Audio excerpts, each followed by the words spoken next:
जोहार जोहार सानाम को जोहार गे सानाम को तेहें दो 75 डेज हार्ड चैलेंज रेना 5th डे कना मोने दिन कना तेहें दो मोटामुटी जाव लेका गे एहब दो से सेता मा कॉमन गे रोटी को जम हुई कना आदो तिकिन को सेन मिटंग ओंका गे डेली मिटंग मिटंग घटना माने चैलेंज सामांग इदी हुई कना लई में तेहें तिकिना घटना इन सलागे आरो घटना हुई कना हुई कना इᱧ कोई स्विमिंग रे बेस्ट फ्रेंड बनाया तो उनी इᱧ मैसेज कदिया कि 17 तारीख फ्री मेना से बांग चे कि स्विमिंग रे पिकनिक हुई कना हजु खानेम हाँ एक्चुअली बेटी दो माने स्विमिंग मांग खना करा गे ताहे आदो निया बछर दो हाँ एहब खना गे बंद कना बंद होचो हुई कना बंद माने निया दा बोर्ड एग्जाम रेना चाप खातिर ते ले मिद साथे बारिया दो बांग ओना हो नितो प्रैक्टिस रे अडी तेद गे फिजिकल प्रेशर ᱧᱟᱢᱚᱜᱼᱟ ᱟᱨ ᱧᱮᱞ ᱟᱠᱟᱱᱟ ᱚᱱᱟ ᱢᱟᱲᱟᱝ ᱦᱚᱸ ᱟᱫᱚ ᱚᱱᱟ ᱠᱷᱟᱹᱛᱤᱨ ᱛᱮ ᱪᱤᱱᱛᱟᱹ ᱠᱟᱱᱟ ᱱᱤᱭᱟᱹ ᱵᱚᱪᱷᱚᱨ ᱫᱚ ᱜᱮᱯ ᱦᱩᱭᱩᱜᱼᱟ ᱟᱫᱚ ᱡᱟᱦᱟᱸ ᱛᱤᱱᱟᱹᱜ ᱨᱮᱦᱚᱸ ᱚᱸᱰᱮ ᱟᱹᱰᱤ ᱥᱮᱨᱢᱟ ᱜᱟᱛᱮ ᱥᱟᱞᱟᱜ ᱢᱟᱱᱮ ᱢᱤᱫ ᱥᱟᱶᱛᱮ ᱠᱚ ᱥᱩᱭᱢᱤᱝ ᱠᱟᱜᱼᱟ ᱟᱫᱚ ᱥᱩᱭᱢᱤᱝ ᱛᱮ ᱡᱟᱦᱟᱸᱭ ᱠᱚ ᱜᱟᱛᱮ ᱢᱮᱱᱟᱜ ᱠᱚᱣᱟ ᱥᱩᱭᱢᱤᱝ ᱨᱮᱦᱚᱸ ᱚᱱᱠᱟ ᱜᱮ ᱵᱮᱥᱴ ᱯᱷᱨᱮন্ড ᱢᱮᱱᱟᱜ ᱠᱚᱣᱟ ᱟᱡ ᱨᱤᱱ ᱢᱟᱱᱮ ᱪᱮᱫ ᱞᱮᱠᱟ ᱥᱠᱩᱞ ᱨᱮ ᱢᱮᱱᱟᱜ ᱠᱚᱣᱟ ᱵᱮᱥᱴ ᱯᱷᱨᱮন্ড ᱥᱩᱭᱢᱤᱝ ᱨᱮᱦᱚᱸ ᱚᱱᱠᱟ ᱜᱮ ᱵᱮᱥᱴ ᱯᱷᱨᱮন্ড ᱢᱮᱱᱟᱭᱟ ᱢᱤᱫᱴᱟᱝ ᱟᱫᱚ ᱩᱱᱤ ᱵᱤᱥᱮᱥ ᱠᱟᱭᱛᱮ ᱞᱟᱹᱭ ᱠᱟᱜᱼᱟ ᱢᱟᱱᱮ ᱦᱚᱸ ᱵᱮᱯᱟᱨ ᱠᱟᱱᱟ ᱟᱨ ᱟᱹᱰᱤ ᱫᱤᱱ ᱚᱱᱟ ᱢᱚᱦᱚᱞ ᱨᱮ बांग चलाव खातिर ओका मोने रे खोज में मेना गे मिदा उनको सला नेपेल ᱧᱟᱯᱟᱢ हुआ और उना कथा कना कि उनी सला हो अडी दिन बई ᱧᱟᱯᱟᱢ कना आदो चेरे ले नुया अदो खान मेताइन किन कि नोंका नोंका इमा नोंका का चैलेंजिंग कराया अदो चला दा इ सबा बई ठीक आखले कि जहां लगते है जे मासे मासे प्लीज प्लीज प्लीज या सुदु दाका जम में रह सुदु सारा दाका जम में तो बे हजू आदो ठीक गया ना ओना चेल का हैंडल हुई कना नेल रे जिनिस कुटिन गया ओंडे उना गिद्रे को ताहेना तारपर स्टाफ को ताहेना टीचर्स को ताहेना माने जहां माने स्पोर्ट्स इन कोच को ताहेना आदो मारे कोच को सला जुदी नेपेल ᱧᱟᱯᱟᱢ हुई उनको जुदी को ले नो आदो ओना के तिना कोय होड़ा कथा जुदी चला हुई कान खाना नितो दबी जरी फाइनल होआ चला हुई कना से बा आदो नो मिटन चैलेंज कना नेल रे जिनिस ना चेल काते ओवरकम हुआ उनका के डेली तीना समय पारम इदिया उनका मिटन पालन हा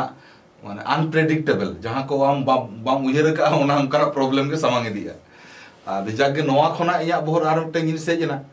जे नो ईयर एंडिंग रे मा बोछर मुचाद रे आ नवा बोछर बोलन रे पिकनिक रे सीजन कना ठीक गया तो ना पिकनिक रे सीजन रे बांधा कोरा बमा बारे पिकनिक में मेना हाना नवा से अडी सेते हजुआ अडी सेते पिकनिक रे माने चाप हजुआ नवा होइना अतु रे मेना बारे पे ग्रुप सला मेना साउते बारे कोरेना इनवाइटेशन हजु गया नवा को चेलका हैंडल हुआ नवा नेल रे जिनिस कुठिन समय बेबेते इदी कान लगा बुझे कना हां तालार कटी तला पर जबन गालमरा एक्चुअली आले तो नवा 75 डेज चैलेंज माना हो कम बेसी हफ्ता रे दो मोटामुटी तिकी को सादा सीधे जम रेना हाँ माने कल्चर दले दोह अगुलेट गया जहाँ खातिर नो 75 डेज चैलेंज हो करार ना साहस मने रे हेज कना जे वहां कराव दाड़े अबन पालन कारण मांग हो उनका के सोमवार टू शुक्रवार धबी गान दो तिकी जम हुइन के शनिवार रविवार दो बाबू दिकिन बिटी दिकिन खातिर ते चलो माने उनकिन अपना जम सना गया उनकिन दोस्त कथा चल गिद्रा कना के से गिद्रा तो दस को दस को ये जिल को जाग हुई इल्लो दो स्पेशल जमो उनके नितुम ता आले हले सावतरा आर को सम पेड़ा पहण को हेजन खान जहाना परब को पड़ावेन खान नॉन स्टॉप आदो मिद हफ्ता गान धबी चल हुईना नोंका को हुई बड़ा कान गया आर नो मिटा अडी कुटिन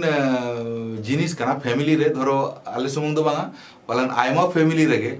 मिद बार होड़ दो उनका बन ताहन गया जहां दो स्वास्थ्य पक्के कटी बन सतर्क ᱧᱚᱜᱼᱟ माने दो बांगा इन दो ओड़ा रे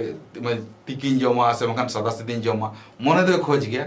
मेनखान बांग गानोआ नो मिटन अडी वास्तव नेल कना आर ओना रना मेन कारण हुई कना ओड़ा रिन किन्नी ओड़ा रिन आयो होड़ को उनको जुदी नोआ व्यापार ते कन्विंस बांग गानोआ जहां तिना गे चेष्टा में ओना धारावाहिक तो बांग हुई दाड़ा मिद बार दिन होय तो गायर जुते कराव दाड़े आर ओना दो कराव गानोआ खान धारावाहिक तो कुटिनोआ धारावाहिक लगी तिखान झतो होड़ माने कोई ओड़ा रे चोंदा वासांगा उनी जुदी नोआ व्यापारटा बुझेवा ताले खान गे चलुआ আর আলিং ক্ষেত্রে হলো 75 ডেজ রে নঙ্কা লে এহব সমলে রপড় কানা যত হলে কুপুলি কানা আম করা ইন করা আম করা সো উন সময় ᱵᱚᱞᱮ ᱤᱧ ᱪᱮᱫᱟᱜ ᱢᱚᱱᱮᱧ ᱜᱚᱴᱟ ᱠᱮᱜᱼᱟ ᱤᱧ ᱫᱚ ᱢᱟᱱᱮ ᱪᱮᱞᱮᱧᱡᱽ ᱫᱚ ᱵᱟᱝ ᱦᱟᱛᱟᱣ ᱥᱟᱱᱟᱧ ᱠᱟᱱ ᱛᱟᱦᱮᱸᱫ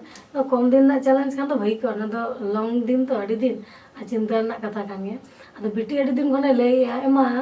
ᱫᱤᱱ ᱜᱮ ᱥᱩᱱᱩᱢ ᱢᱮᱥᱟ ᱵᱚ ᱩᱛᱩᱭᱮᱜᱼᱟ ᱫᱤᱱ ᱜᱮ ᱵᱮᱥ ᱵᱟᱝ ᱵᱩᱡᱷᱟᱹᱜ ᱠᱟᱱᱟ ᱪᱚ ᱥᱮ ᱵᱚ ᱛᱤᱠᱤᱭᱟ ᱚᱱᱠᱟᱭ ᱟᱫᱚ ᱛᱤᱠᱤ ᱪᱟᱞᱟᱣ ᱪᱟᱞᱟᱣ ᱛᱮ ᱢᱚᱱᱮ ᱵᱟᱭ ᱠᱷᱚᱡ ᱛᱤᱧᱟ ᱞᱟᱹᱭᱟᱹᱧ ᱛᱤᱠᱤᱭᱟᱹᱧ ᱟᱨᱦᱚᱸ ᱜᱟᱯᱟ ᱠᱷᱟᱱ ᱜᱮ ᱦᱟᱹᱠᱩ ᱞᱮ ᱦᱟᱛᱟᱣ ᱠᱚᱣᱟ ᱥᱮ ᱡᱤᱞ ᱞᱮ ᱦᱟᱛᱟᱣᱟ ᱟᱫᱚ ᱢᱤᱫ ᱵᱟᱨ ᱫᱤᱱ ᱢᱚᱱᱮ ᱵᱟᱭ ᱮᱢᱟ ᱟᱫᱚ ᱡᱚᱠᱷᱚᱱᱤᱧ ᱪᱤᱱᱛᱟᱹ ᱟᱹᱪᱩᱨ ᱠᱮᱫ ᱵᱤᱴᱤ ᱫᱤᱱ ᱫᱤᱱᱮ ᱞᱟᱹᱭᱟ ᱛᱤᱠᱤ ᱡᱚᱢ ᱥᱟᱱᱟᱭᱮ ᱠᱟᱱᱟ ᱪᱚᱞᱚ ᱛᱤᱠᱤᱭᱟᱹᱧ ᱟᱫᱚ ᱤᱱᱟᱹ ᱯᱚᱨ ᱢᱤᱫ ᱫᱤᱱ ᱵᱤᱴᱤ ᱱᱚᱣᱟ ᱠᱟᱛᱷᱟᱭ ᱞᱟᱹᱭ ᱟᱹᱫᱤᱧᱟ ᱡᱮ ᱱᱚᱝᱠᱟ ᱱᱚᱝᱠᱟ ᱢᱤᱫᱴᱮᱱ ᱪᱮᱞᱮᱧᱡᱽ ᱦᱟᱛᱟᱣ ᱦᱩᱭᱩᱜ ᱠᱟᱱᱟ ᱟᱫᱚ ᱢᱚᱱᱮᱧ ᱨᱤᱠᱤᱲ ᱠᱮᱫᱟ ᱪᱚᱞᱚ ᱠᱚᱨᱟᱣ ᱦᱩᱭᱩᱜᱼᱟ ᱢᱤᱫᱴᱮᱱ ᱵᱷᱟᱹᱜᱤ ᱡᱤᱱᱤᱥ ᱠᱟᱱᱟ ᱡᱮᱦᱮᱛᱩ ᱛᱤᱠᱤ ᱢᱟ ᱡᱚᱡᱚᱢ ᱥᱟᱱᱟᱭᱮ ᱠᱟᱱ ᱜᱮ ᱛᱟᱦᱮᱸ ᱤᱱᱟᱹ ᱠᱷᱟᱱ ᱫᱚ ᱞᱚᱝ ᱴᱟᱭᱤᱢ ᱧᱚᱜ ᱞᱮ ᱛᱟᱦᱮᱸ ᱧᱚᱜᱚᱜᱼᱟ ᱛᱤᱠᱤ ᱪᱮᱛᱟᱱ ᱨᱮ ᱟᱫᱚ ᱡᱟᱦᱟᱸᱭ ᱜᱮ ᱱᱟᱦᱟᱜ ᱱᱚᱣᱟ ᱪᱮᱥᱴᱟ ᱞᱟᱹᱜᱤᱫ ᱛᱮᱠᱷᱟᱱ ᱫᱚ ᱚᱲᱟᱜ ᱨᱮ ᱡᱩᱫᱤ ᱡᱚᱛᱚ ᱦᱚᱲ ᱠᱚ ᱢᱤᱫ ᱢᱚᱛᱚᱜᱼᱟ ᱥᱮ ᱡᱟᱦᱟᱸᱭ ᱪᱚᱸᱫᱟᱭᱟ ᱡᱟᱦᱟᱸᱭ ᱡᱚᱢᱟ ᱡᱚᱛᱚ ᱦᱚᱲ ᱡᱩᱫᱤ ᱠᱚ ᱢᱤᱫ ᱢᱚᱛᱚᱜᱼᱟ ᱛᱟᱦᱚᱞᱮ ᱠᱷᱟᱱ ᱫᱚ ᱪᱟᱞᱟᱣ ᱫᱟᱲᱮᱭᱟᱜᱼᱟ ᱚᱱᱠᱟ ᱡᱟᱦᱟᱱᱟᱜ ᱚᱥᱩᱵᱤᱫᱟ ᱫᱚ ᱵᱟᱝ ᱵᱩᱡᱷᱟᱹᱜ ᱠᱟᱱᱟ ᱡᱚᱢ ᱦᱚᱸ ᱟᱹᱰᱤ ᱥᱤᱵᱤᱞ ᱞᱮ ᱡᱚᱢᱮᱜᱼᱟ ᱢᱟᱱᱮ ᱛᱤᱠᱤ ᱪᱮᱛᱟᱱ ᱦᱚᱸ ᱟᱹᱰᱤ ᱨᱚᱠᱚᱢ ᱛᱤᱠᱤ ᱵᱷᱮᱨᱤᱭᱮᱥᱚᱱ ᱪᱮᱛᱟᱱ ᱨᱮ ᱢᱮᱱᱟᱜᱼᱟ ᱟᱹᱰᱤ ᱨᱚᱠᱚᱢ ᱟᱭᱴᱮᱢ ᱡᱚᱢ ᱦᱩᱭᱩᱜ ᱠᱟᱱᱟ ᱟᱫᱚ ᱚᱱᱟ ᱠᱚ ᱤᱭᱟᱹ ᱪᱮᱫ ᱠᱚ ᱢᱮᱛᱟᱜᱼᱟ ᱚᱱᱟ ᱤᱭᱟᱹ ko ᱵᱮᱱᱟᱣ ᱠᱟᱛᱮ ᱫᱷᱩᱱᱤᱭᱟᱹ ᱯᱟᱛᱟ ᱠᱚ ᱢᱟᱹᱨᱤᱪ ᱠᱚ ᱛᱟᱨᱯᱚᱨᱮ टमाटर तेहन जमन कच्चा टमाटर तारपरे धनिया साकाम मरीच पेंयाज ओना को मिटन चारिन पेस्टिंग बनाव के भागी बुझे कान था सना माने जेदिन आले सुनु मते ले जमा से आदो नोवा को तो बाले बनाव गे खूब कम जहां तीसरे जदी आयो जजम सना के दे ताले खान इन ले करा के बंखान तो खूब कम आनी नेता दो नित जेतो सेदा चला कना तो आदो मैक्सिमम नोंका जिनिस ताहन कान ताले बेंगार सिपी आदा रपा ते मोना के ओ हां तेहन दा दाग मांडी जम होइना जतो हड़ दो कोई आमो दाग मांडी पे होड़ ओ अबिन बा अली बार हड़ दाग मांडी आम दो माने धनिया साका चटनी बेंगार रपा एकदम स्पेशल ठीक है ताले मा उनका के डेली अपडेट नेल दी तबन पे बुगी बड़ी कमेंट तबन पे आदो मा एनखान तेहन लेका दो तेहना वीडियो दो नोडे गबन मुचेदा मुचे रे सनाम को के जोहार